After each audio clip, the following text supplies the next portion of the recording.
Hello and welcome to SCI GUYS, the show where we talk about the crazy, weird and wonderful stories from the science world. I'm Corey, and as always, I'm joined by my co-host, the lazy Luke Cutforth. I prefer lethargic. That would have been better, wouldn't it?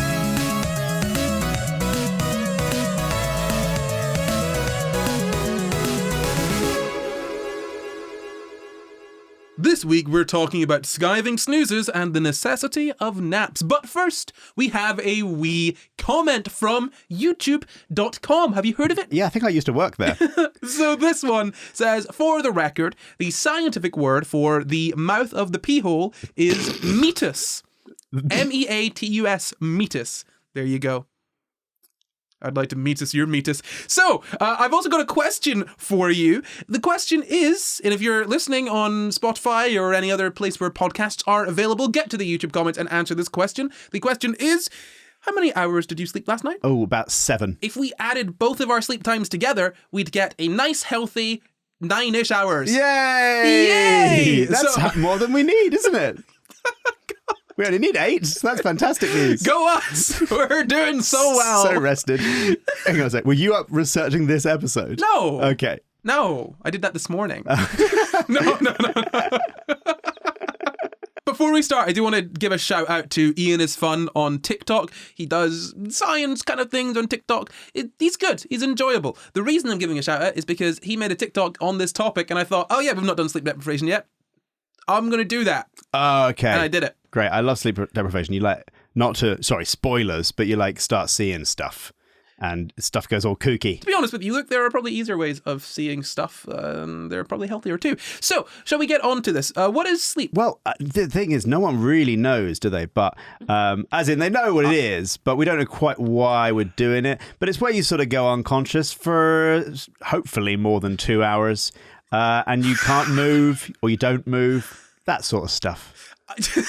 You asked for a definition of sleep, Corey. I don't think you can expect. I don't know what you're expecting. We delved very quickly into one of those podcasts. You know, the podcast where it's two men and it's always two men talking about nonsense, very confident. Joe Rogan and other such ones where you're like, well, no one really knows what sleep is actually, man. Yeah, like scientists have been researching sleep for millennia and we still don't know what it is. You know, if you ask a scientist, a sleep scientist, what is sleep? He'll tell you, I don't know. Do you want to buy these vitamins? They'll make your erections super muscular. So, yeah, sleep. Defining sleep is difficult. It's that sort of unconscious-y state we go into every night, hopefully, that we use to do a number of things, but we're still not sure about why we need to do it. I mean, we know a lot of things, that sleep is necessary for, but we don't necessarily know the deep question of why do we sleep, if that makes sense. Or why we need to be asleep for those things to happen. Exactly. That's it. So, like, why do we need to go into a state of sort of, not exactly torpor, but, your sort of, your body kind of slows down a bit, right? Your breathing slows. I'm pretty sure your body temperature drops a bit as well. Like, there are changes that happen sort of physiologically during sleep, and we don't necessarily understand why sleep as a concept needs to exist, and this can't just happen. For example, dolphins, they'll rest one part of their brain and then the other part of their brain at different times so they don't drown, because dumbasses decide to go live in the water when they breathe air. Plenty of air up here, buddy. Don't know why I got it out for dolphins. You really got it in for the dolphins, didn't you? Oh, do I? No, so let's go through the stages of sleep, just really briefly. So there's stage 1, non-REM sleep. REM standing for Rapid Eye Movement. Good. REM sleep. Exactly. So that is the point where you sort of change from wakefulness to go sleepy times. That is stage 1 non-REM sleep. So non-REM sleep is the time of sleeping where your eyes are not moving rapidly. We'll get onto what REM sleep is in a sec. But we've also done a bunch of episodes on sleep and dreams and whatnot. They'll be linked in places, who knows? So yeah, the changeover from sort of being awake to going to sleep in that period, it's not very long. It's only a few minutes. It's relatively light sleep. Your breathing, heartbeat, and eye movements all sort of slow down. You're getting to a sort of slower state.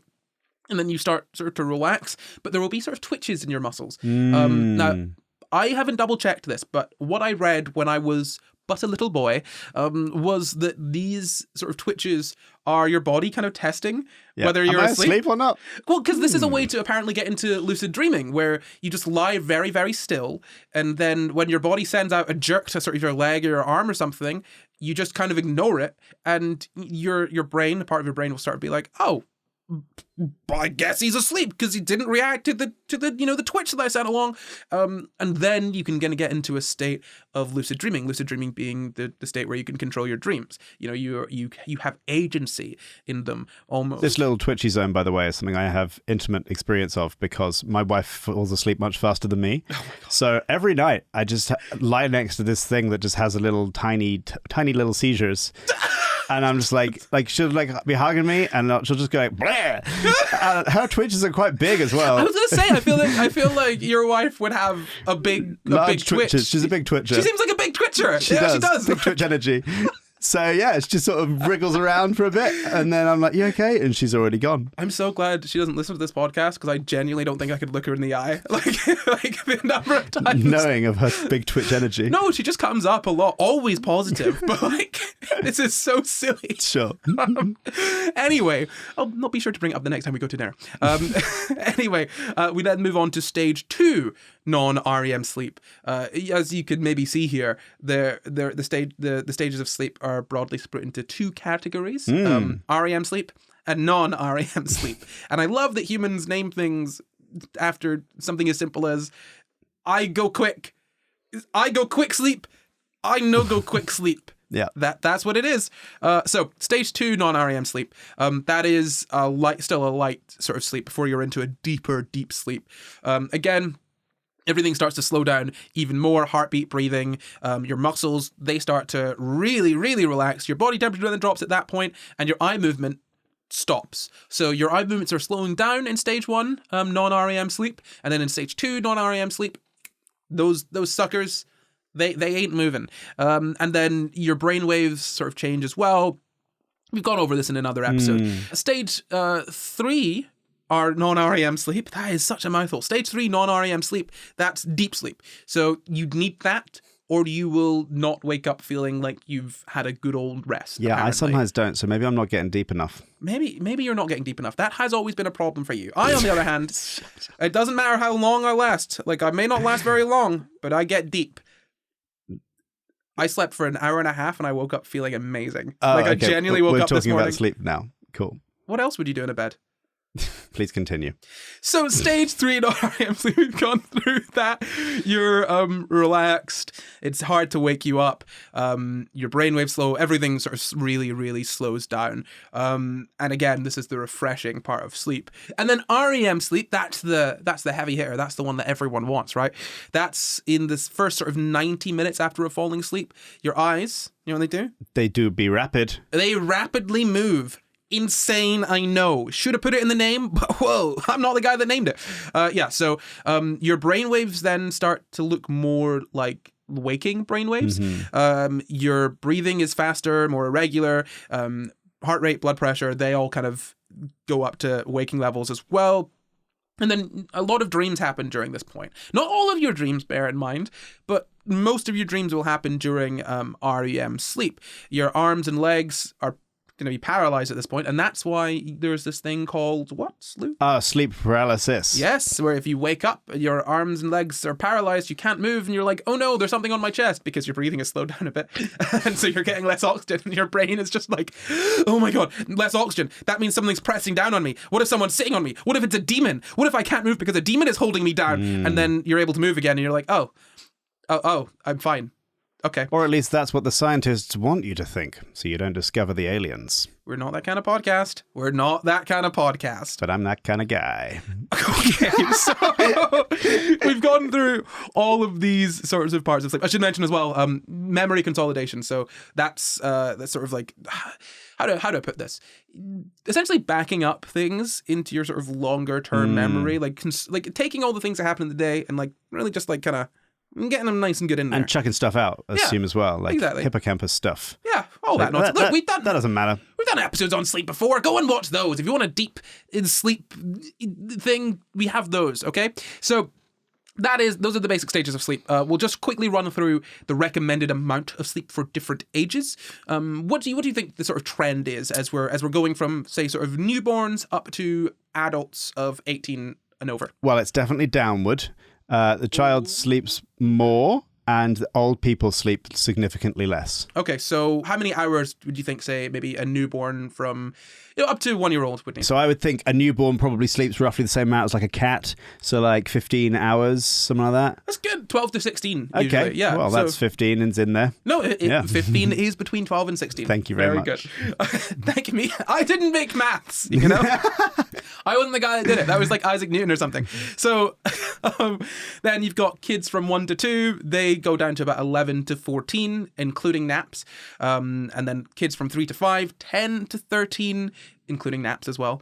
And then from 6 to 12, that's about 9 to 12 hours a day they need to sleep, which, to be honest, is shocking, right? You're a 6 to 12-year-old, right? And you're in school for 8 or 9 hours a day, right? And you need to sleep for 9 to 12 hours a day. Let's also take into account the fact that you've probably got an hour on either side of each day to get up, get ready, and get to school. Like, just say as a minimum, right? An hour to get up, get ready, get to school, then an hour to get home and like decompress and get unready from school, not even counting homework, right?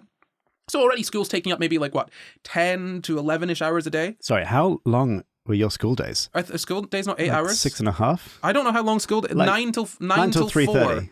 9 till 3:30. Oh, 9 till 4 is like 7 hours. No. So 9 to 4 is 7 hours. So Yeah, okay, so 9 to mine was 9 like to 4. 9 to 3:30. Okay, so 7 hours plus 2, like, you know, Yeah, for the start. either So side. 9 hours, right? So school's taking Yeah. up 9 hours of your day. You need to sleep 9 to 12. So already you've got That's 6 hours to go to the workhouse. you've got homework as well. So that's only 5 hours for the work hours. no! You And can then- do the workhouse with one hand and the homework with the other hand. Don't give them ideas. Multitasking. Okay? Don't give them ideas. No, so do you know what I mean? So then you've only got sort of 5-ish hours to yourself, but you've also got to eat.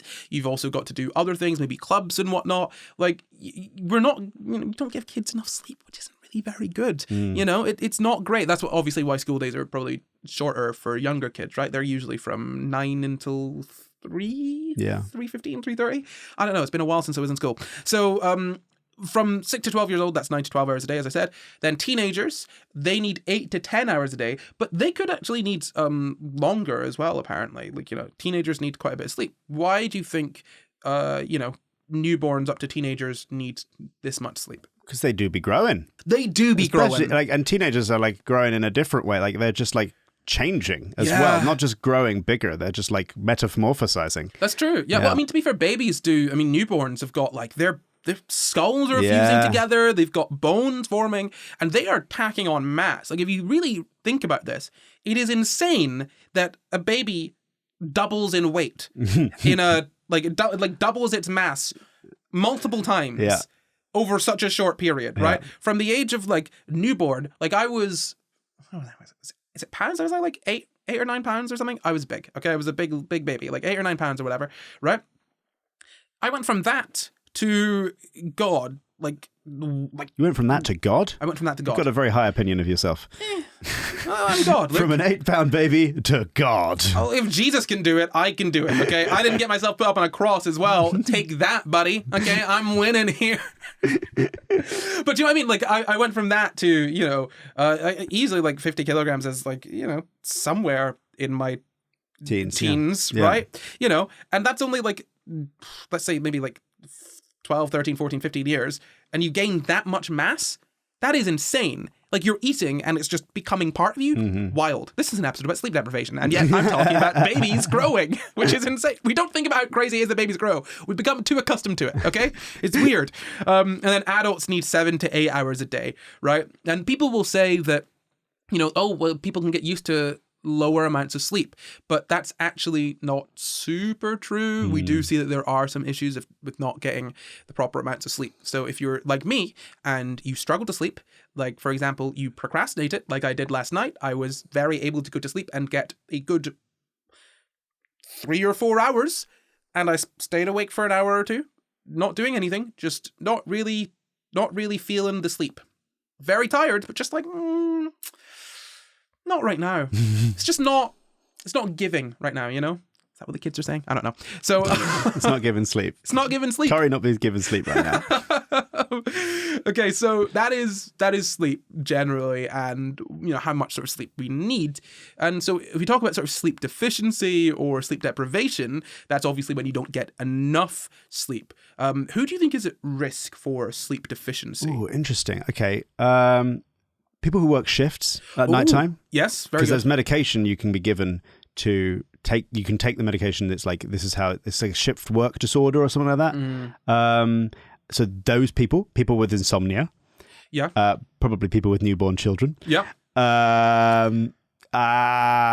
People with problems they're worrying about. Anxiety, Yeah. and literally what it says here is undiagnosed or untreated medical problems such as stress, anxiety, or sleep disorders. Yeah, medications that interfere with sleep, all of these sorts of things. And people will say this. I just want to put this out there because I find it interesting. Ritalin is a stimulant that I take legally because a doctor said that I need it to be more like a normal person, and I agree. I love it. That is it. That's what being prescribed something is. Yes. What's your point? And my point is that it's a stimulant, and you'd think that it would make it harder to sleep. Oh, yeah. Yeah, no, honestly, I didn't sleep well before Ritalin. And look, I still don't sleep great now sometimes, but I sleep so much better. Like, I sleep so much better, which doesn't make much sense sort of intuitively. But actually, I feel like you were telling me something. I mentioned this to you before. I think you were telling me something about this. So maybe it is that like you're getting this spike of some kind of hormone, maybe it's like cortisol or something, later in the day, which means that you're more likely to be awake in the evening, and then you're going to struggle to get to sleep if you're trying to stick to a normal sort of workhouse set day schedule, which is what we're all still on from the Victorian times. I mean, not us. Not us. Not us. I mean, as in not you and me specifically on that workhouse schedule. But yes, most people still are on that, which is insane. Well, but I even just mean like adhering to 3 meals a day, get up early in the morning, go to sleep late at night, feeling guilty if you don't do those things. Like we were still trained to do that in school, school years. That's still the basis of our lives. Like we feel out of sync with society if we go to sleep at 5 a.m. Oh, dude, I went nocturnal during lockdown. Being self-employed and everyone working from home, I went nocturnal. Really? Yeah, I would wake up maybe in the afternoon. I'd have a nice big meal, and I might have a nap later on in the evening, and then from sort of 10 p.m. would be my work hours, and I just smashed through. No one could bother me. No one could get in the way. I would have like a nice evening meal and chill and hang out, and so my day would start off essentially with a nice chill evening, and then I'd just smash through a bunch of work. And then I'd go to sleep and I'd wake up and have like a really nice chill evening. It's like being a morning person, but having all of the fun evening stuff that you do, you know? Oh, nice. And I just slipped into that accidentally. Like my sleep schedule's bad in that because I can get by through a day without sleeping very long. It's very easy for me to just shift my sleeping pattern. Like jet lag doesn't work on me, bro. Like it doesn't. I'll just adapt, you know? Ding-a-ling-ling, this is the ad bell letting you know that the SCI Guys will be live in London at Jamboree near King's Cross on the 26th of September 2023 with a special guest, no less. There will be a live podcast, a quickfire quiz, a meet and greet, and a Q&A, and tickets are available now from sciguys.co.uk/tickets. You can get a 20% discount if you sign up for our Patreon as well. Okay, back to the show. So yeah, let's get back to sleep deficiency. That's what we were talking about. As we were saying, sort of if you've got a child perhaps, or if you're a caregiver of any sort, if you're on shift work, if you've got anxiety or other sort of things like that, if you're taking medication that, keeps you awake, or, if you're out all night drinking or using drugs or whatnot, all of these things can cause you to stay awake and miss out on sleep. And then you'd have sort of a sleep deficiency, or you'd be going through sleep deprivation. So shall we get into the sort of history of studying sleep deprivation? Before we really get into what sleep deprivation can do, I think it'd be more interesting to kind of look at where our knowledge on this came from. I'm guessing someone was torturing someone else. So was it the Nazis? Was it Guantanamo Bay? It was a Russian lady, and as far as I'm aware, it was only dogs. Oh. That she kept awake. Oh. And don't worry, there were another couple of guys after her who did it to puppies instead. That's much better. Yes, it is. So, her name was Marie de Manacéïne, but that doesn't sound very Russian, of course. That is not her only name. She has another Russian name. She goes by a number of names, but the name that I've just butchered is the one that was on the front of the big, long... I want to call it like a paper, but really it was a big old book that she wrote. And I didn't read it all. You can see it linked in the description. It's the Welcome Collection. They've got a PDF of it. It is a tome. It's a big boy, okay? But she did a lot of sort of studies on sleep. She really pioneered these sort of sleep studies back in the late 1800s. So in 1894, she basically said that no sleep, so sort of total sleep deprivation, was fatal within a few days, and that there were issues with the brain. Specifically, there were lesions that could be found on the brain. And yeah, so it was puppies that she just kept. I think she basically kept them walking, moving around for a long time so that they couldn't go to sleep. And then they died after a few days. And yeah. Oh. Yeah. I'm sorry. They died after a few days. Yeah, I mean, constant walking. But obviously there are confounding factors here, right? So you've got your puppies awake by walking them around. What could be a confounding factor? Like, what could be killing these puppies other than not going to sleep? I don't know. Like thirst, exhaustion, hunger? Exhaustion, yeah. So fatigue, basically. Like from physical exhaustion. Physical the body exhaustion, gives up, right? As in, because they're being active, right? Yeah. So it might not be the lack of sleep, but instead the constant activity that is killing them. We just could not know. And so in 1898, there were a couple Italians, Daddy and Tarozzi. His name was Daddy. It was his surname, Daddi. Daddy. Wow, that's great. Lamberto Daddy. He should have been a porn star or something. Lamberto Daddy. Yeah, absolutely.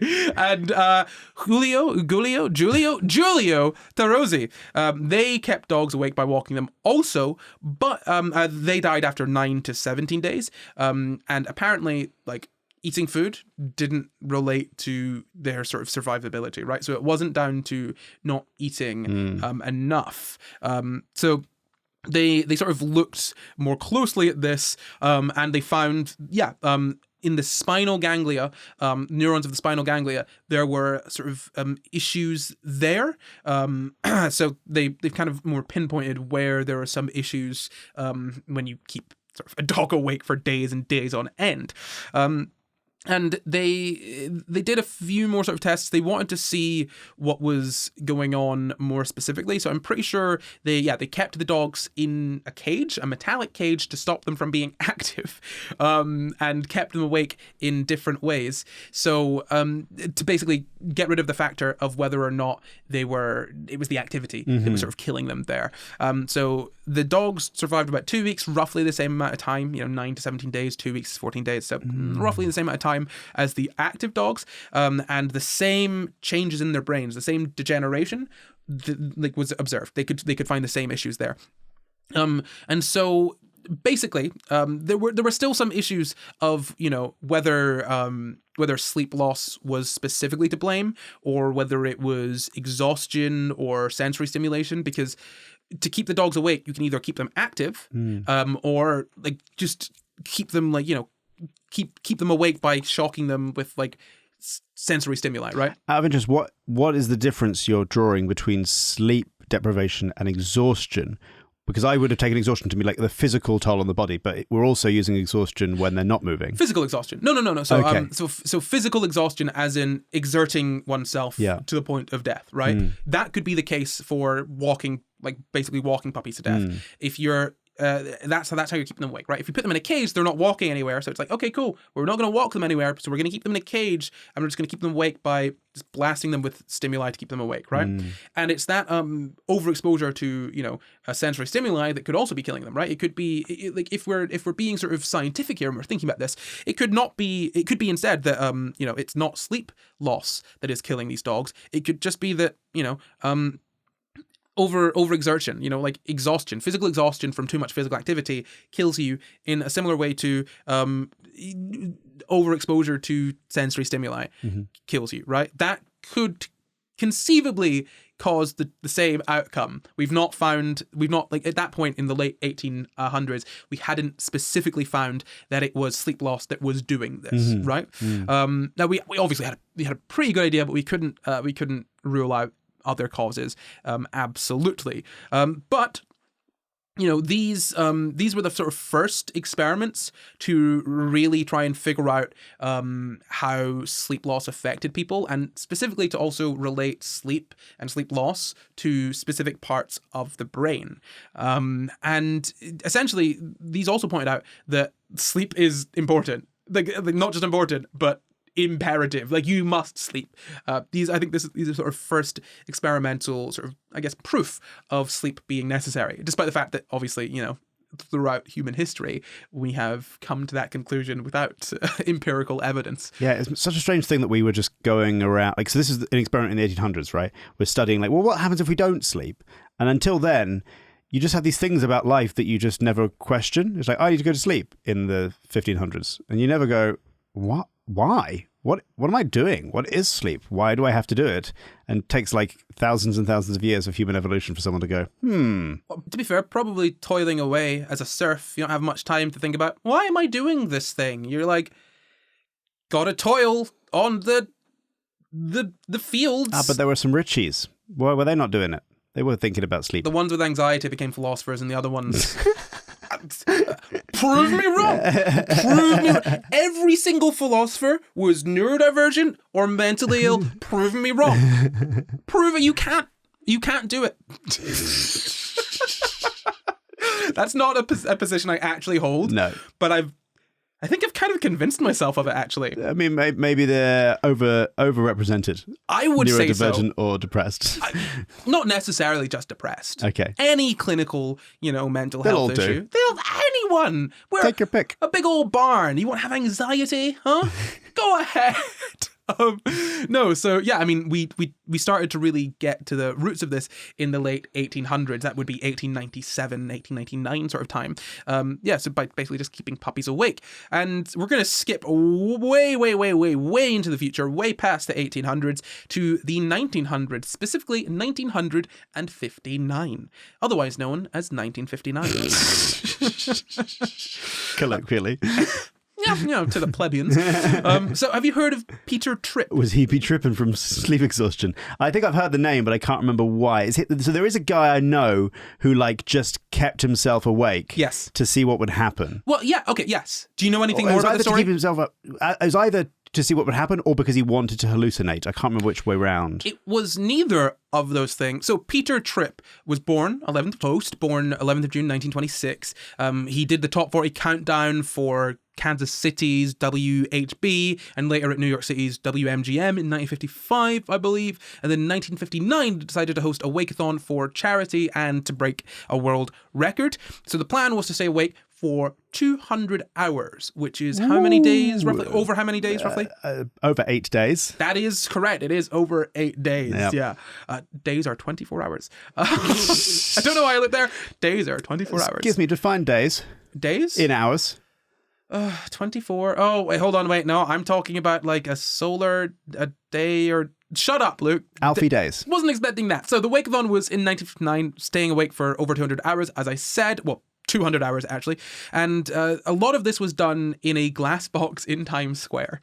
Simpler times. Like one of those, what's that guy who does horrible experiment? David something. Oh, David, not Fincher. I like him. No, yeah. David Blaine. David Blaine experiment. Is it Mind where Freak? he's trying to get out of something and he's trying to freak people out, but it's secretly a trick. Yeah, it's what? He's not a magician. He's not magic. What? He's a fake magician? Insane. And wait till I break your heart and tell you that there's no such thing as a real magician. Oh, good God. Oh, no. Let's just go on. Let's just go on. So he was in a glass box in Times Square, entirely on air, by the way. So he was on the radio this entire time, which I'm going to be honest with you, right? I've done SCI GUYS after basically no sleep. I don't think I could do SCI GUYS after a third day, 2 nights of not sleeping. Yeah. I wouldn't want the people to see me like that. You know? We used to record SCI GUYS across a weekend sometimes, when we needed to catch up. And that was 2 days in a row, but we had breaks and we had sleep. And he was doing that times 4 And there were no breaks, and there was no sleep. Yeah, that's... Was he okay? Was he making a lot of money? Well, we'll get to it. So, he had doctors and psychologists watching him. Basically, they were like, don't do this. It's stupid. And he was like, I'm not doing it anyway. And they were like, we'll watch you, I guess, to make sure you don't die. But also, this is going to be an interesting experiment because, you know, it's the 50s. You can't really just keep someone awake for 8 days unless they're black or Hispanic or, I don't know, maybe Jewish or disabled mentally or physically, or poor, really poor. Yeah, you know, all of those. Other than that, it's not allowed. No, you're not allowed to do it to someone like Peter Tripp. You know. A white man. Anyway. Rich white man. Rich, famous white man. So he actually ended up staying awake for over 200 hours, or 201 hours to be exact. So let's just run you through what exactly happened here. So on the second day, he started to get irritable, which, of course, I mean, you know, after 2 days with no sleep, you're going to be a bit grouchy, you know? His body temperature lowered as well. Apparently he started swearing at people. On the radio? Yeah, well, he was on the radio, but he was swearing at people that he knew. He was like, no, which is it wasn't his usual sort of disposition, right? And then after 5 days, he started to hallucinate. He would see people that weren't there, cobwebs on people's faces, apparently.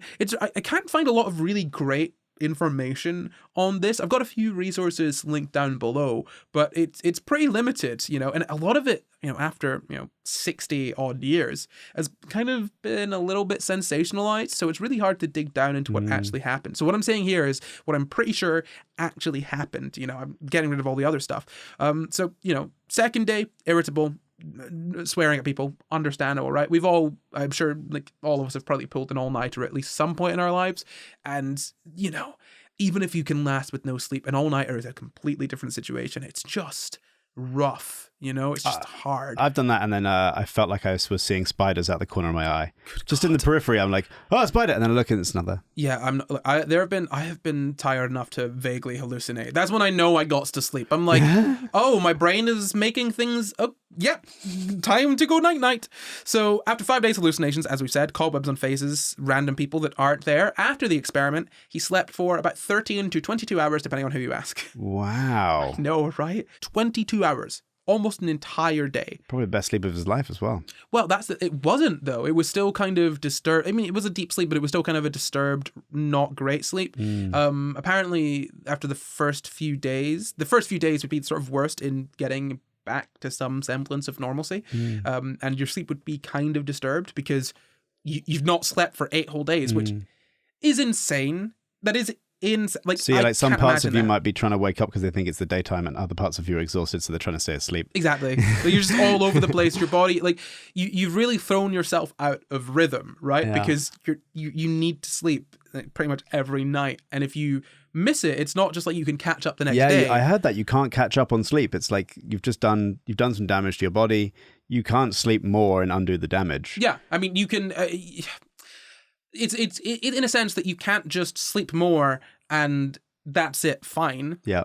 You will probably need to sleep more, but you still missed that sleep. It's not, although saying that you've done sort of irreparable damage, I don't know how true that is. Yeah. I think the main point is like you can't sleep for 16 hours every 2 days. Yeah, it's not the same thing. No, that's the kind of the point that I think people are trying to make, that you can't be like, oh, well, what if I just clump all my sleep together into like a big... No, that's not really going to work. So afterwards, he slept, as I said, for quite some time. And then he lost his job at the radio station. Why do you think he was fired? Was he saying rude, sweary things about the CEO when he was on air? No, that wasn't it. No. I mean, so you're kind of going down the route of, I guess, the sleep of having affected his job in some way. Is that kind of what you're thinking? Well, not anymore.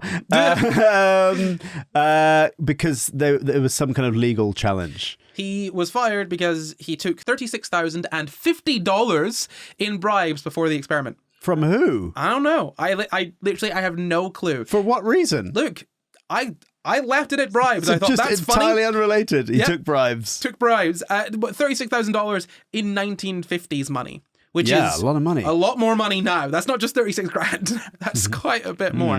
Yeah, look up inflation. It's crazy. So, especially right now. What? What? Last week, £36,000 could be a deposit in a house. Next week, maybe a month's rent. Maybe if you're lucky. In New York, you'd get 10 minutes for a box. Anyway, so he took 36 grand in bribes, and people say that he, lost his job because of psychosis and permanent changes. He also, 4 of his marriages, all 4 of them, ended in divorce. People At the same time? Well, you see, Luke, the thing about that is, no, he wasn't, what is it? Bigamist. Bigamist? I learned that word for The Simpsons, by the way. Really? I learned it from Shaun of the Dead. Oh, I would have thought you learned it from The Simpsons. I learned some things from other places, though. No, so he wasn't a bigamist, to my knowledge, but all 4 of his marriages ended in divorce. People say that it's because of, psychological changes, permanent sort of lasting psychosis. No evidence for that, actually. Really little evidence for it. And as I said, a lot of this stuff, because it was a really sort of crazy experiment and it was very well publicized, obviously people are going to be making up stories about it, and so things kind of get away from the truth over time. But yeah, as far as I'm aware, there weren't any lasting effects until he died of an apparent stroke. Oh. When he was 73 in the year 2000, about 41 years after the experiment. Unrelated, I imagine. Yeah. So he stayed awake for 8 hours. 8 hours. He stayed awake for 8 days straight. 201 hours over 8 days straight. And didn't seem to have any lasting psychological or physical effects. Lived to be, a relatively an all right age. Yeah, 70, 73. That's fine. That's a fine number of years to live, I think. But yeah, no, I mean, apparently he was kind of fine after it. I mean, I've heard this story before, and the story I heard is the man died. He stayed awake for so long, he went insane. That sounds like something your parent would tell you when they want you to go to sleep. Nah. Have you ever heard of Peter Tripp? He stayed awake for 8 days and he died. Now go to sleep, you little brat. See, if you told me that, I'd be like, well, I'll stay awake for 7 then. Yeah, okay, because you're a pedantic little, like I said, brat. I feel like 8 days is that's a wide margin. I'm trying to stay up an extra couple hours, and if you're pulling out a guy that stayed awake for 8 days, that's like, oh, are you going to take an extra cookie from the cupboard? Yeah. Well, this person stole $1 million and was shot into space. Don't think it applies to me. And I don't think it does. That's all I'm saying. This is exactly the kind of response I would expect from baby Corey. Yeah, look, imagine what your kid is going to be like, okay? Much worse. Much, much, much worse. Wait till they get to the Y stage, because you're still not out of it, I'm afraid. That's why I'm on the podcast. So, yeah, apparently there weren't any lasting effects in this one instance of sleep deprivation, but it can kill you, as we've seen, right? So why don't we get into Well, it can kill dogs. Well, that's true. It can kill dogs, but I'm pretty sure it also can kill people. We've got evidence of people staying awake to the point of dying. Like, bear in mind, he was hallucinating and he was not well. He was like, he was very not well at the end of those 8 days. I mean, he basically completely lost it. It took him, he recovered over the next few days, it took him a little bit to recover, but yeah, this isn't a case of like, oh, you can stay up for 8 hours and it's totally 8 days and it's totally fine. Don't ever do that. Don't ever do that. This one guy was fine. I don't think we have, this was a world record. I don't think we've got sort of recorded data on what happens when, a number of people stay up for days and days and days at a time, right? Like, it's literally a torture method, right? You know that torture method where they drip a little thing on your forehead. A little water on you. Like, little blub, and it keeps you awake. Yeah, I think that's a Guantanamo Bay thing. Really? Oh, that's interesting. Yeah, I mean, they're very good at torturing, aren't they? They are. I'm guessing that this is too long ago for us to have audio recordings of this guy slowly descending into madness on the radio. No, I'm pretty sure we still have them. Oh, yeah. I'm going to look them up when I get... Yeah, go ahead. I mean, there's a video link down below. I mean, the issue was that when I searched this guy, I found his obituary, and it barely mentioned the wakeathon. Like, the man was genuinely famous outside of this. He was a radio host in Kansas and then New York. He was a thing in his own right, and the wakeathon is just like a little interesting thing that he did, barely mentioned, as I said, in his obituary. I'm amazed that someone hasn't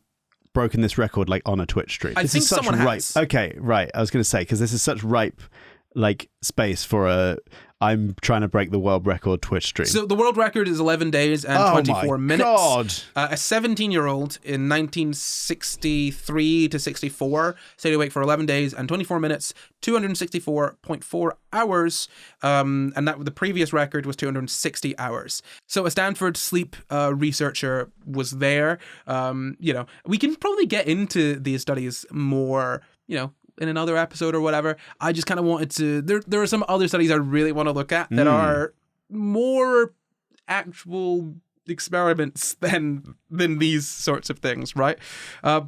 But yeah, I mean, we do know that sort of, staying awake for extended periods of time is not good. Even this, this guy that the person that stayed, I think it's a guy. Is it a guy? Who knows? Yes, a man, an American man, Randy Gardner. So the one that stayed awake for, the current world record time, after, I think it was after 10 days, on the 11th day, he was asked to subtract 7 repeatedly. So start with 100, just take 7 off.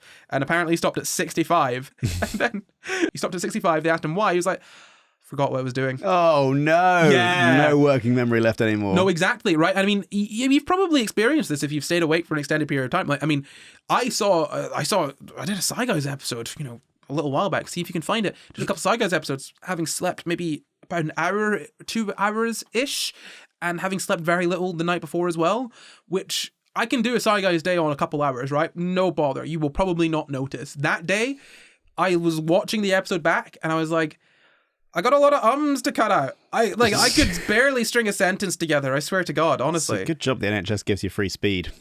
Well, cheap speed, sorry. I'm not going to lie. That Ritalin was getting me through that day. Yeah. When it wore off, I was like, oh, there goes... me and all of my energy. But yeah, staying awake for extended periods of time is bad. Don't do it. But yeah, I mean, the person, I think he recovered. Yeah, apparently he recovered pretty much fully, other than having serious insomnia decades after the experiment, apparently. But again, there's not a huge amount of data on, what happens to people when they stay awake for long periods of time. I like the idea that the serious insomnia decades later was his body going, let's break the record again. Got a taste of it. It was so good last time. Yeah. But no, I mean, look, staying awake can, for extended periods of time, can kill you. I mean, if we look at those dogs, they were dying between, I think, 12 and 17-ish days. So the real world record is held by the dogs. They died. Yeah, but they still win. They weren't attended by an official world record, a blah blah blah person. But no, my point is that it seems if there is a sort of lethal, it seems there is a sort of lethal point of staying awake. It's just that there aren't. I mean, there are people who have probably died from staying awake for extended periods. I mean, there are torture, all that sort of stuff, right? But I from a quick sort of skim, I couldn't find any sort of massive cases of people staying awake so long for an experiment that they died, because that would be inhumane. So how long until the Mr. Beast video, last one to fall asleep, wins $1 billion? Don't give him any I mean, are you sure it's not already happened? Mr. Beast last to sleep. I swear to God. How much did you say? Well, I said $1 billion, but I'll say $1 million. $1,000. What? Oh wait, no. Version of Mr. Beast. Oh no. Last fall asleep wins $10,000. Nope. These are just Mr. Beast. These are just Mr. Beast impersonators. Oh. Mr. Beast is definitely doing good things. How many views have they got? Someone tell Jimmy. No. Let's not encourage this. Evan talks to him sometimes. I'll tell him. Not even going to question that further. I'm just going to barrel on through and don't. I'm going to get this idea to Mr. Beast. Luke, you will be responsible for children dying. No, they won't be children. They'll be consenting adults. And the children who then copy that on their own YouTube channels. Oh, yeah. Okay. Well, I won't tell Mr. Beast to do that then. Good. He'll just come up with himself, and then it's not my problem. Ding-a-ling-ling, is that the ad bell? I think it is, but it's rather quiet this time. Well, Luke, we want to keep a big old secret about this SCI GUYS merch. Yes, please do not tell anybody and do not purchase any of it. Otherwise, people will find out. They might see you wearing our merch or displaying our merch and think, oh wow, what a cool person. And I'll tell you this, as a cool person myself, having people think you're a cool person can be very, very stressful. Yeah, we can't have that. And we also can't have you supporting the show to exist that you're enjoying right now. Yeah, so absolutely under no circumstances should you go to normalcitizen.store and pick up some SCI GUYS merch. Some SCI GUYS merch like beanies and posters and t-shirts and calendars and cool stuff like that. Definitely don't go to that store and buy that. Goodness me, that's an awful lot of stuff that I'm not going to purchase. Absolutely, Luke. Now let's get back to the show before anyone listens to us. God, I really hope we got away with that one. So, how sleep deprivation kills. We know that sleep deprivation can kill, at least in dogs and some other things, like fruit flies, rats. So we wanted to figure out how, sleep deprivation actually ended up killing people. So in this 1989 study called Sleep Deprivation in the Rat, number 3, Total Sleep Deprivation. This was on a series of sleep deprivation experiments in rats, as you could probably tell from the title of that lovely paper there. As I said, 1989, it was in the journal Sleep. So it proved that sleep deprivation itself actually kills and not something else. And it's not a very long paper. It's only about 9 or so pages, and it's well worth the read if you're interested. The other ones are available. They're all linked down below, and they're worth reading through as well. They're not super complex language. I mean, stuff that is a bit complex, you can skip through. You can get the gist of it. It's all good. But yeah, so basically what went on here is they had rats, right? Baseline, we've got rats, and they had this sort of disc apparatus, they call it. Essentially, for sort of total sleep deprivation, what they would do is they'd have these rats on the disc. The disc was above water, right? Okay. Right. The disc was above water, and there was food and drinking water sort of in the middle. The disc was attached to a motor, and the rats were attached to polygraphs. And so the disc would start to spin when the polygraph registered that the rat's brainwaves were getting to the no-no zone of, whatever sort of sleep stage they didn't want them to get to. So they did a few different experiments on this. This one we're looking at here is total sleep deprivation, but they had different levels of this, right? So if the rat's brainwaves got to the point where they were like, you're falling asleep, the disc would start to spin, and if the disc that they're on spins, it's a little disc, it's only got enough space for like the rats and a little bit of food and water, right? If the disc they're on spins, there is sort of these, how do I put this? It would basically sort of put them into the water, right? Because there's a plexiglass case over the disc, and food and water sort of in the center, right? So if the disc starts to spin and the rat doesn't move, the rat's going to go into the water, right? And the idea behind this is that essentially, if the disc starts moving, the rat has to wake up and start moving, and so as to not fall into the water, because it doesn't want to fall into the water, right? And that means that it will then be awake. So the rat's going to be kept awake for however long you want to keep it awake for, without having to subject it to, a lot of sort of stimulus that will wake it up, or to a lot of physical activity either, right? So we can rule out both exhaustion from overexertion, and we can also rule out overactive stimulation, killing them as well. And gosh, this is a truly kind of horrid experiment. As I said, there were 2 rats there, right, on this disc, separated from each other, and they would just spin it when the rat started to get tired for 6 seconds until, for 6 seconds. Once the rat's brainwaves changed out of the no-no zone, they'd keep it spinning for 6 further seconds, so they knew it was stable, and then they would stop, right? So essentially all this is if the rat starts to fall asleep, disc spins, rat has to walk to wake up, and it stops after a little bit once they're sure the rat's awake. There's stories where people are like, I woke up in the night and I was abducted by aliens and they probed me. Yeah. That's the stories are true. It's just, we're the aliens. Like, that's really, truly, that's the kind of thing you'd have in a weird film where aliens abduct someone. Like, that's just, but it's just a rat and it's not a person. Imagine you're just a rat bopping around your life. You were born in some kind of farm, and then a hand comes in and you're put on a disc and you're not allowed to sleep and you fall into water and you don't understand why. And then you probably die from the experiment, or you are killed because they can't be bothered to look after the rats. Where do rats go if they survive the experiments? Is there like a nice little heaven they go to? If you mean the same waste bin as the other rats. They put a live rat in a bin? They kill it first. Why? I want to look after the rats. Well, that was my point. Well, sometimes they put them in. I think you can sometimes put a used rat into another experiment, but it's you can't. You're not so controlling for things there, are you? Oh, look, they last 2 years and they're easy to breed. They do it like that. They do it very quickly. What's the point? Just get a new rat. Consumerism, but for rats. Look, I love rats. I had rats of my own. We have them cremated in ridiculously expensive boxes. And I'm not saying that to brag. I'm saying that because it was the dumbest thing we could have ever done. Because it's a rat. Well, no, it's fine. One of them died, and we were like, we need to honor him. Metal placard, nice wooden box, cremated, right? £100 or whatever. Then a second rat died, a few months later, and we're like, oh Christ! After all the vet bills of trying to keep him alive, and then the vet bills for putting him down.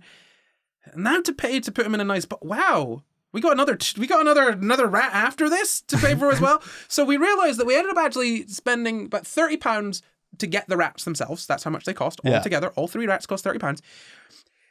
Cremating them and putting them in the boxes cost like £300. So that's 10 rats. Yeah, that's 10 rats. It was a bad decision. It was. Look, I'd make the same decision again. But next round of rats, they can get buried in a garden. That's fine. Matchbox.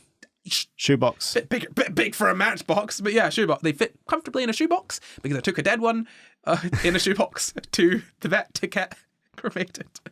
Anyway, enough about rat death. But yeah, no, rats are often killed at the end of experiments. The way we treat them is truly horrible. There are some, I think, in cases where we literally have no other option. Yeah, we kind of need to do studies on animals like this. It's a really difficult moral sort of quandary, I think, right? Because it does benefit not just us, but it can benefit rats as well to know more about their biology. It can benefit us to know more about their biology and all that sort of thing. But it does require. We're doing it for you. I say as I put you in the incinerator or throw you in the bin. No, fancy rats, not lab rats. Now, they're a different class of rats. Oh, okay. This is the same as the 1950s with the black people and the Hispanics and the Latinos. They're right. different. So the fancy rats are the whites. Which is ironic because lab rats are often white, right? Ah. It turned it on its head. Oh, it's like one of those. It's like Noughts and Crosses or whatever that TV show is called. It's like some dystopian novel where it's being all edgy. It's like, ooh, the white people are actually... How does it feel to be oppressed, Luke? Oppressed for your race? I wouldn't know that feeling myself. I don't know how to respond to that question, Corey. There's no right answer. No, so getting back to this disc experiment. So the TSD, total sleep deprivation rats, they basically just kept him awake until they died, or until they were like, let's kill him, because they've reached the point of no return. They've reached the point of usefulness for us. They've gone past their usefulness. May as well just kill him. They're never getting over this. They won't forgive us. We better put them down. No, they wouldn't. Right? The rats are smart. I feel like they'd band together and kill them scientists. We better hope that Simpsons episode where the dolphins come out the sea doesn't happen with the rats, because they are not going to forgive us. I mean, you've seen what the killer whales, who are actually dolphins, yes I know, are doing now, right? They're destroying ships. Which, I mean, I'm on the side of the orcas, right? Yeah, but there's also orcas that bring your phone back when you drop it in the sea. That's because they're okay. That's if you're nice. I feel like if you're nice. I was gonna say I feel like if you're nice to orcas, they'll be nice to you. That's not if more you fall in. That's more crows, right? If you're nice to a crow, a bunch of crows will be nice to you. They're sound, right? Orcas are a bit too much like people, wherein you could be nice to an orca, and if it's having a bad day, still gonna kill you. They take advantage of you. Yeah, I would not trust an orca. Like, someone was telling a story, I think, where they followed an orca out. They followed an orca, and it turned out it was a baby that was taking it to I think its mother that was trapped in sort of fishing wire, and they cut the orca free, and it was fine. It swam away. It thanked them, sort of thing, and then some came back and they sang to them and they did some flippy things. They were like, "Oh, thank you," in sort of orca language, I guess. That's amazing. But someone else, I think, told a story similar to that, or jumped off of that, being like, "Yeah, this is also not exactly a hunting tactic, but orcas would do that to kill you." Like a mermaid. They're luring you in. But the orcas I think orcas are smarter than people give them credit for. And they're smart enough to how do I put this? They're smart enough to kill animals for fun. They hunt for sport. Like they just do it for a laugh, honestly. Imagine if when people went fox hunting, they like helped a fox and then put on a little performance for the fox and then like killed the fox. I mean, people do that to people, I guess. I don't know. My point is just that, if the sort of Simpsons Treehouse of Horror episode were to come true, it wouldn't be the dolphins I'd be as worried about as much as the orcas. Because dolphins are about as bad as orcas. But orcas I think they're more organized. And their teeth are like bigger. And they look cuter as well. So you don't suspect them. Dolphin, I feel like if you look at a dolphin properly, you're like, you are a horrifying freak of nature. Yeah. An orca is just a big blob. A big black and white blob. So cute. Love it. Anyway, we're getting so off topic. Dolphins have got great PR. Dolphins PR is like, I'm a shark man, okay? Right, look, I'll put it out there, right? Dolphins, absolute arseholes, right? They're just the worst. Look them up. They do horrid things. That woman that got into a relationship with the dolphin, I don't think the dolphin was being taken advantage of here. I think the woman was being taken advantage of. That dolphin knew, it was our pilot episode, you could go check it out on our Patreon. That dolphin knew that if he, told the lady in dolphin language, I'm not going to try and learn to speak English unless you, before I do it. For the listeners, what did you just do? I did a hand motion with a noise alongside it. You can figure out what the dolphin's asking the lady to do. This is all, if you're not understanding this, by the way, there was a lady that tried to teach the dolphin English and then she entered into a sexual relationship with the dolphin. And my point is that I don't think that it was the lady's fault so much as it was the dolphin's fault. Anyway, moving past that, dolphins great PR, they suck. Sharks, horrible PR, they're great. If a shark bites you, it's because it's confused and they think people taste bad and so they don't want to eat people. Like sharks just think like they don't see very good and they bite things to figure out what they are. And they're like, oh, is that a seal that I want to eat? Oh, ew, no, it's disgusting. Oh, it's hitting me. Bye. Sharks are cool. Leave sharks alone. Let them live. Dolphins, stay away from them. They'll be mean to you. If this was your first episode of SCI Guys, then welcome. There's plenty more where this came from. Yeah, this is it, isn't it? People pay us to let me rant about dolphin sex with humans. Moving on, back to the rats that can't sleep. That's what we were talking about. So what they found was that the death seemed imminent within 11 to 32 days. So all of the rats that were undergoing total sleep deprivation died, and I'm going to read this verbatim, or were sacrificed when death seemed imminent. Sacrificed. That is the word that they use in the abstract of this paper. I am not joking. All TSD rats died or were sacrificed when death seemed imminent within 11 to 32 days. They couldn't find any, it says here, no anatomical death, cause of death was identified. What that means is they couldn't look in their body and be like, this is exactly the heart failed. Yeah, exactly. Yeah. And, they had lesions on their tails and paws. They had weight loss. And that's even, you may be like, oh, maybe they stopped eating. No, they were eating more, right? And so that would sort of imply that there's a greater energy expenditure. Bear in mind as well, body temperature will drop as well after that sort of length of either energy expenditure or the body's not digesting properly. Bingo! Right. So there you go. Exactly. So dehydration. By the way, they had control rats, obviously. They were all healthy. Right. What did they do with the control rats? Just have them, were they on a spinning disc as well, but they didn't fall in? Yeah, I think they had them on a disc, but they had it so that they couldn't fall in. But they still had it, they let them rest, but it still moved occasionally. I did read this and I did understand it. And now I'm in a hot room and you put me on the spot. It's a 9-page paper. Go and read it yourself. I'm not going to baby you forever, okay? I'm just fascinated by the idea that you've designed your main experiment and you go, okay, what is the control here? Right. We've got a spinning disc. Do we need to have a spinning disc for the control? I suppose we do. It kind of has to move sometimes, but maybe not when it's to do with sleep, but not enough that the rat can't not sleep. That's the control. Yeah, fascinating. Yeah, it's a lot, right? It's ridiculous. So that's sort of what was going on there with the experiment. They killed a bunch of rats. They were getting ill. It seemed the control rats were pretty healthy. There wasn't any dehydration, right? They ruled out dehydration because they're constantly falling into water. No, they weren't necessarily falling into water. That's the whole point. They had to walk. The disc wasn't forcing them into the water, they had to wake up so as to not fall into the water. Yes. Right? So it wasn't that they were, in fact, so they actually left the rats, I say they left the rats. They gave the rats some time to acclimatize to their new constant hell. Tell me I'm wrong. No. Exactly. So they gave the rats some time to I acclimatize. just like the idea that you can acclimatize to hell. Well, look, if you've got eternity, it's fine. No, so they were, they put them on the disc and they gave them some time. The rats, I think, rarely started to fall into the water because they're rats. They're pretty bloody good at not falling unless they're one of my rats in the cage and getting himself paralyzed and then getting himself fine after we take him to the very expensive vet. A rat fell in the cage and he paralyzed his back legs, and we were like, oh no, we've got a disabled rat. Redid the entire cage, got him an emergency vet at the Royal Veterinary College in London, in Camden, and by the time we got him there, he was starting to walk again. Yeah, don't worry, that was clear. You made that clear. Good. I'm still mad at him, even though he's been dead for over a year. Which box did he get? The fancy box or the less fancy box? They all got the fanciest box. Oh, God. And Alfie was the first to go, if I'm honest. So he was the first one to get the fancy box. They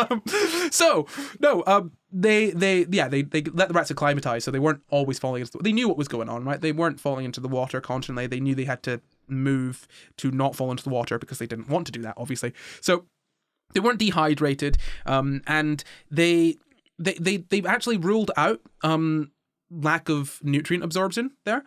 It was accelerated use rather than failure to absorb, it says there explicitly. And they also, so the food weight changes in TSD rats were attributed to increased energy expenditure.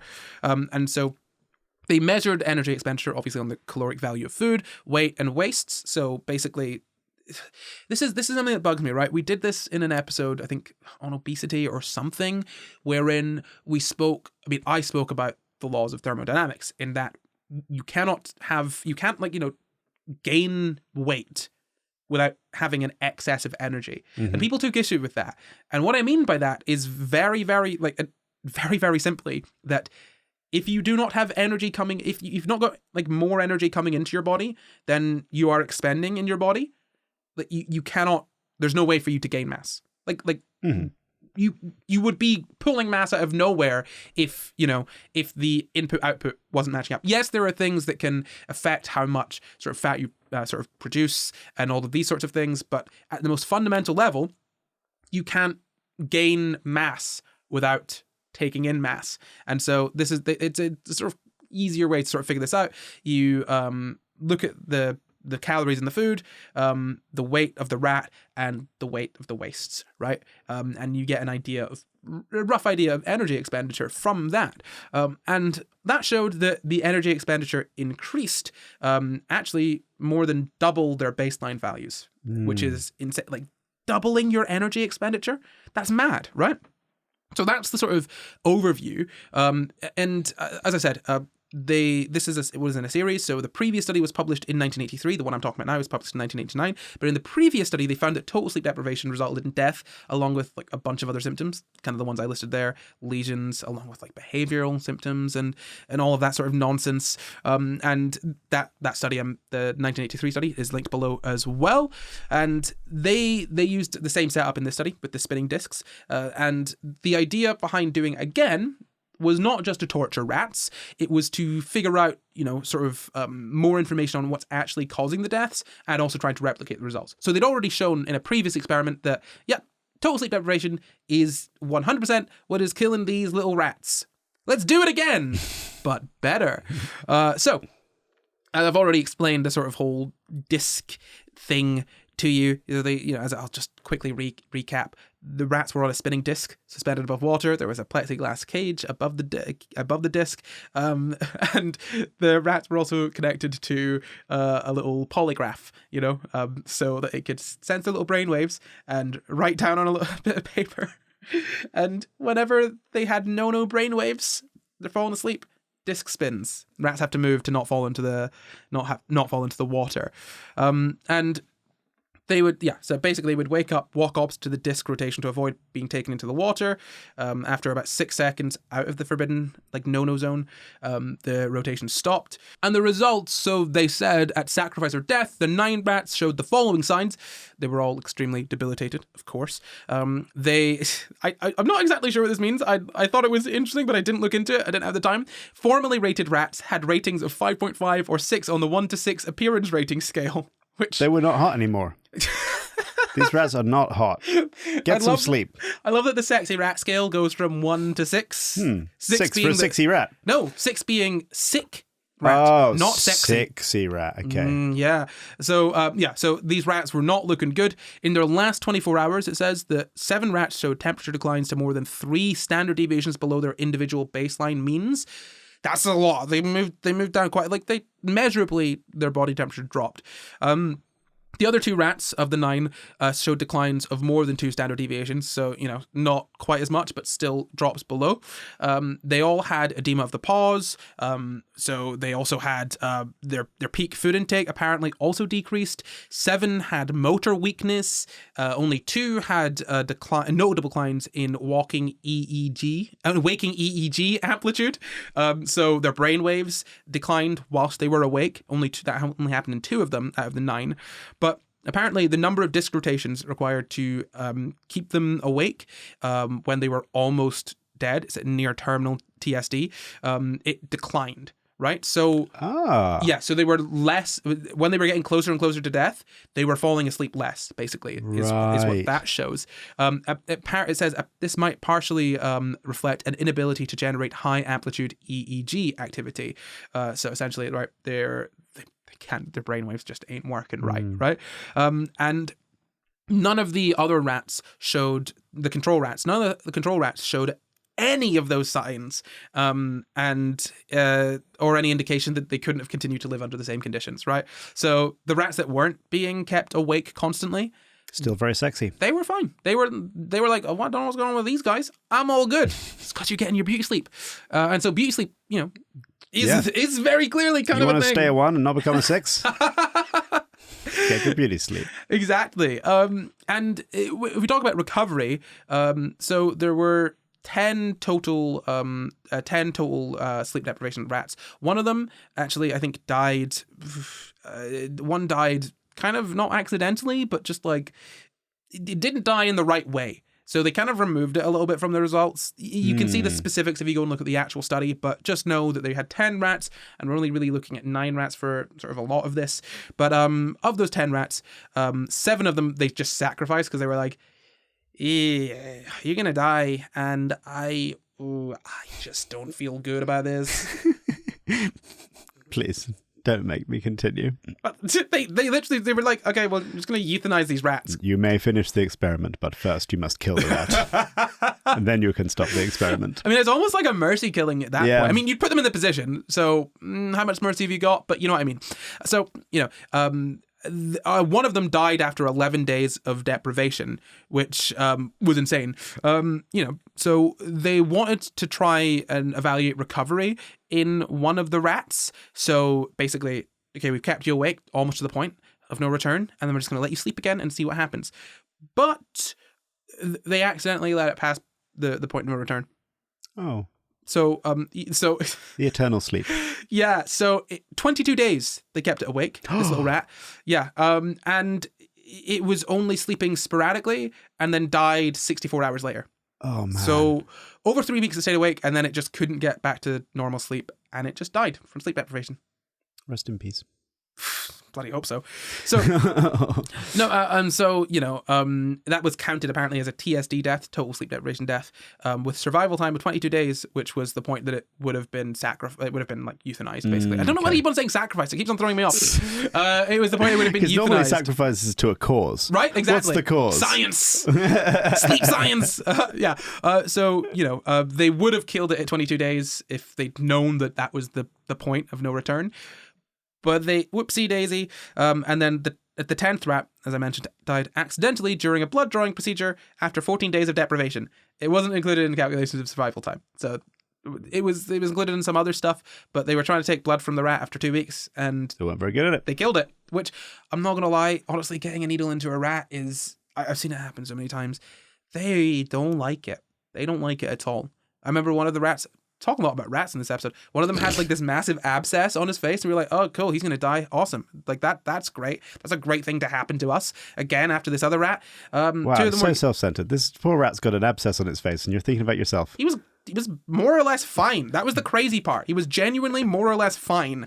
Anyway, they stuck a needle in him, really difficult job, stuck a needle in him to try and draw it out. It was too thick. They ended up like literally just doing surgery on him and chopping it all out, and he was fine afterwards. The needle was genuinely the worst part of the entire ordeal. Don't ever try and stick a needle in a rat. It might end up in it dying, which in this case is honestly probably a relief. Imagine this rat being awake for 2 weeks, seeing the needle, being like,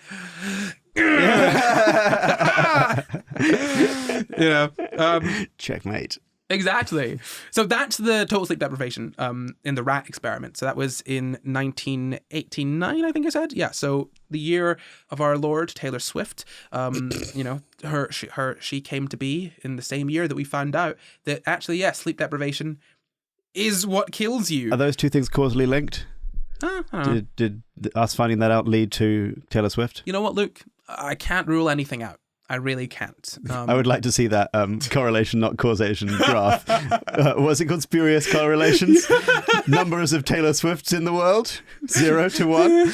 Our knowledge about total sleep deprivation, slightly more. Oh my God. Well, you can't sleep if Taylor Swift's about, right? That's She's constantly working. You gotta be on the grind. We needed to do the experiment. Just to find out what was going to happen once Taylor Swift came along and made us all never sleep again. So true. No, so we'll then move on to our final experiment of this episode, which is sleep loss can cause death through accumulation of, I'm going to spoil it if I continue saying this title, so I won't. It was in 2020, and it was published in Cell. Now, this one is a kind of cool one, right? This one kind of gave us an idea of what is actually killing you in sleep deprivation, because if you'll notice, the through line here is that we didn't actually know what was going on, what was actually the cause of death in sleep deprivation. There was no an anatomical cause in the rat experiment in 1989, so we were like, ooh, what could be causing it? We know that there were sort of brain lesions and whatnot, but we don't know the absolute cause of death there, and this experiment sought to find that. So what they did was, instead of torturing rats, they tortured fruit flies. So they had, I think, 3 methods of keeping them awake. One was, I think, shaking them to keep them awake. I think the other one was stimulating them with heat, and there's a thing in their brain, hormones, that stops the sleeping thing from happening. I don't know. Look, I know a bit about Drosophila. I don't know that much about Drosophila, right? You want to talk about their genetics? Yeah, I know some Drosophila genetics, But when it comes to how they fall asleep, not a bloody clue. Put them in the fridge. That's what I used to do. I say that's what I used to do as though I was doing it for fun. I should be clear. I was in university, and that's what you do to chill them out. To chill them out? Yeah. Just to make them calm or fall asleep? Well, kind of like slow them down and whatnot. Same with the bee that you killed. I was waiting for that. Yes, same with the bee that I killed. Do you want to explain the bee that you killed?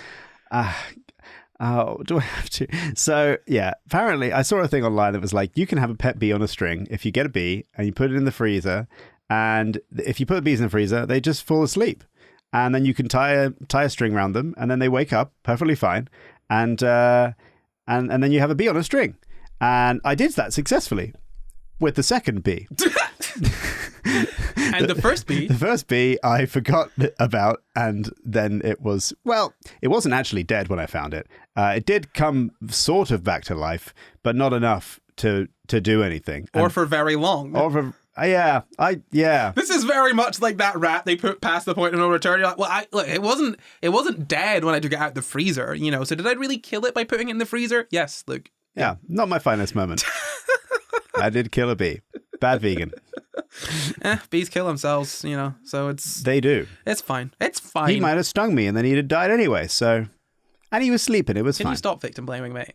Sorry. It's actually hypothetical victim blaming. Yeah, no, so, you can put them in cold and they just kind of chill out or whatever, you know. pun intended, whatever. So they kept them awake by shaking them, stimulating them with heat, or genetic modification. They literally removed genes that would let them fall asleep. How do you know that a fruit fly's fallen asleep? Do you put little electrodes on its head like you do with the rats? No, I don't think you can get electrodes that small, but No. I think you can just see that they're not moving and whatnot. Hmm. Yeah, I think the reason we used them is because they were actually kind of useful in that. So Drosophila are a model organism, but that's like mice or rats. These are organisms that we know quite a lot about, and they're very useful for understanding humans because we can kind of relate to them in certain ways. We know what parts of their biology are similar to ours, and so they can be useful for studying things that you can't exactly study on humans. Like, for example, keeping a human awake for 22 days. Only okay if they're a radio host. Well, he did it for 8. 8, that's true. He did it for 8. And that okay. was Only okay if they're a Twitch streamer. I think that's fine. There'll be some Twitch streamer who would sign that consent form. I mean, they're not really people, but yeah, sure. Prove me wrong. You show me one Twitch streamer and you prove that they're a person, do it. I was a Twitch streamer for a while, but during that time I did cease to be a person. How much they pay you to do that? No comment.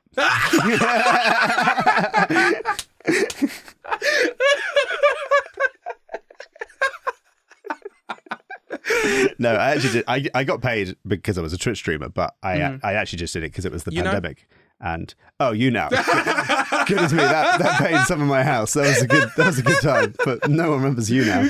But that was a good era. Well, probably because they funneled their money into people like you. Yeah. And then... Well, they still exist. Do they still exist? Yeah, they still exist. They have a cryptocurrency now. Yeah, no. What a pivot. But if you don't know, you now was like a precursor to Twitch, and for some reason they paid YouTubers quite handsomely for their time. I don't know why. It really was did. Weird. Yeah, like stupid amounts of money per stream, and oof. Anyway, moving on back to these wee fruit flies. So they were keeping them awake. They genetically modified some of them, so they would have to stay awake. They kept them awake, I think, with heat, or it was thermal stimulation. It's a long paper. This was not a short paper, okay? But there is actually a video explaining it on the Cell website. I've got that link down below, and there's also, there's a whole nice, easy breakdown if you want to read it, which is really great. It's the kind of stuff I love seeing, where it's the actual people that did the paper themselves doing this little bits to camera and just being like, this is what this means, and that's what that means. I love it. It's great. Makes my job way easier and also makes it kind of obsolete. But we'll move on. So they basically were trying to figure out what was killing them. And so after, the flies were dying from lack of sleep, and when they were getting up to that point as well, they were kind of looking at them and they found that there was a lot of stuff going on in the guts of the flies. The other organs all looked okay, but specifically the flies' guts were very obviously something was going wrong. Something was different, right? So what they found was that ROS, reactive oxygen species, or ROS, right? Whichever one. If I say ROS or ROS, it means reactive oxygen species. Do you know what those are? Species that breathe oxygen and also react to their environment?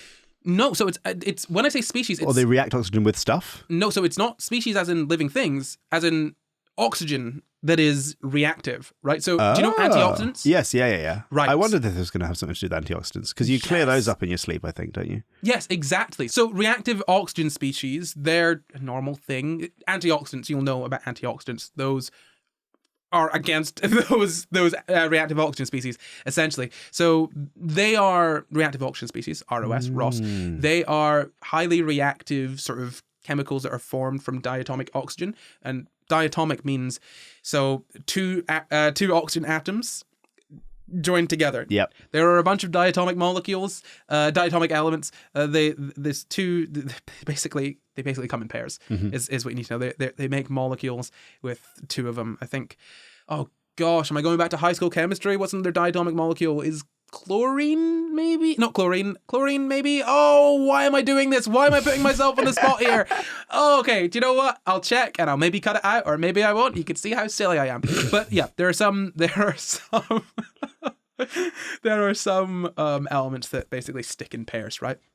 So diatomic oxygen can produce these highly reactive sort of chemicals that can be not very good for your body. And look, do you know anything about antioxidants sleep, any of that sort of stuff? Well, yeah, but I was thinking that it might have something to do with antioxidants when you said build up of, and then you stopped yourself, because I think you clear away antioxidants in your sleep, don't you? So you will clear away the reactive oxygen species. Sorry, sleep. you use antioxidants to clear away the oxidants. Basically, yeah. So they found like a buildup of these reactive oxygen species. They found a buildup of them in the gut. And it says, that it was very, very obvious, right? I mean, if you go to that website that I mentioned, you can look at the pictures, and it's like lit up like a Christmas tree. And that doesn't necessarily prove that the reactive oxygen species, are the ones that are doing the killing necessarily. So they went on to do some further tests on this, right? So what do you think they might have done to find out whether it was those ROS molecules that were the problem? Put a bunch of ROS molecules in a healthy fruit fly? Oh, that's a really interesting way of doing it. That's an interesting way of doing it. They actually kind of did the opposite. They loaded them with antioxidants, right? Ah, when they'd already deprived them of sleep. Yeah, so they deprived them of sleep, and they made them eat blueberries. Yeah. Blueberries are high in antioxidants. And so they basically gave them antioxidants to lower the ROS level to closer to normal. And those flies actually lived, I think, just a couple days shorter than their normal lifespan, which... Oh, wow. So it was really successful. Yeah, it was really successful. I mean, bear in mind, these are flies. So I can do a Twitch stream. No. Beating the world record and eating loads of I could beat both world records. Most blueberries eaten and most time stayed awake. I'm going to continue, and you're going to stop. So I think that's how you make this Mr. Beast video ethical. You just have loads There is no way to make a Mr. Beast video ethical. There isn't. Okay? There's not. I'm sorry. Like, there just is. The only way to make it ethical is to not make a bloody video out of... Okay. Moving back on to the science that we're talking about. They proved that it was these ROS molecules that were killing them by giving them a bunch of antioxidants. But they had to find out, well, maybe it's some other mechanism in eating antioxidants, that is stopping them from dying. How do we know that it's the antioxidants themselves? So what they did was they genetically modified the flies again. So they basically, I think, made them produce more antioxidants in their guts, specifically. So they weren't having to go through the process of eating them, so they could remove that as a factor. And they found that, that still reduced, sort of, increased their lifespan, compared to the flies that were just being kept awake without the antioxidants. So it seems that at least in Drosophila, I think they also studied this in mice as well. They had a little look at mice to look at it in a sort of mammal as well, right? They found that it seems to be a buildup of reactive oxygen species that can cause death through, sleep deprivation. And as you mentioned there, Luke, it is sort of, sleep is a point where you do clear out sort of these things from your body. And so a buildup of those in the gut could cause, and it also could potentially explain, I think, as well, the rats dying in that other experiment we mentioned, where they were sort of malnourished but had a higher energy expenditure. So well, it's because their gut's not working properly anymore or something. Yeah, something along those lines, absolutely, right? And so we don't know what the exact mechanism is. We know it's oxidative stress, but we don't really know specifically what's going on. We also want to find out if it can apply to humans, whether, giving certain antioxidants can help with sleep deprivation when it can't be avoided. I know what you're going to say. But no. But yeah, no. I know there'd be a bunch of YouTubers who'd say yes to this video. Yeah, I know. But no, I mean, look, and bear in mind, these are fruit flies, right? The amount of antioxidants you need to give them is probably not going to be that much. They're tiny. Whereas a human, probably a lot, right? So I doubt you could probably get it just through eating a handful of blueberries, right? But it's also not going to stop you from feeling tired. It's one way to find out. It's also not going to stop you from. It's not going to stop you from hallucinating, probably, as well, right? You're still probably going to feel quite tired and all of that sort of stuff. That right? makes the video even better. And we don't know if this applies to humans, which is something we still need to find out. But yeah, we know that obviously sleep is something that's quite essential because pretty much every bloody animal does it, right? Like I off the top of my head can't think of one that doesn't, right? Yeah, sleep is fairly ubiquitous. Elon Musk is a loser. What's your point? He doesn't sleep. No, he does. He doesn't sleep much, apparently. Really? He claims not to sleep very much. He claims he I survive on 5 hours sleep. Maybe that's why he's so bad at all of his jobs. Get some sleep, or eat some blueberries, Elon. Just eat some blueberries, and you'll be better at Twitter. Get some sleep. Get some sleep, and maybe you won't make such rash decisions like buying Twitter and then running it into the ground. The last good social media site, and now Facebook have a worse version of it. There, I said it. Everyone's also been saying it. Controversial. It's really not controversial. But so they found all of that. As I said, the idea is to try and figure out, whether it's applicable to humans and all of that sort of stuff. But what we found is that when we deprive fruit flies of sleep, they will die after a certain period of time. But we can prevent those deaths by giving them antioxidants. We don't know whether that applies to humans yet, but this is a really interesting avenue to look down. And that is sort of the episode on sleep deprivation. That was brilliant. Thank you. I learned so much. Well, there's just one more thing for us to do, Luke. It's a quickfire quiz. Dun, dun, dun, dun. No sleep edition. So the rules for the quickfire quiz are the same as always. I'll ask one question. That's one question between Luke and the audience. The first person to answer the question correctly after I finish answering the question wins. What do they win, Luke? Some antioxidants. Okay, and the question for you is... how many hours did Peter Tripp stay awake? 404. It was 8 days, more than 8 days, but less than 9 days. Sorry, it was, what? God, 100 and something, 205, 204, 201, 201. Ding, ding, ding. That is correct. I'm sure you beat Luke, so he's going to have to give you a handful of blueberries, I'm sure. But that is all from us. I think before we go, we'd like to thank all of our patrons with an extra special thank you to executive producers Denito and Glitch Rabbit, and thank you for watching. You can find the full references for this episode down in the description. Subscribe for new episodes every Sunday, and why not leave us a nice wee comment? You can support the pod at patreon.com/SCI Guys, or you can find and contact us at SCI Guys Pod on Twitter, Facebook, Instagram, YouTube, and at SCI Guys on TikTok too. Or you can send us an email at sciguyspod@gmail.com. That's sciguyspod@gmail.com. Sciguyspod @gmail.com. You can follow me at NotCore everywhere. You can follow me at Luke Cupforth everywhere. Bye. Bye.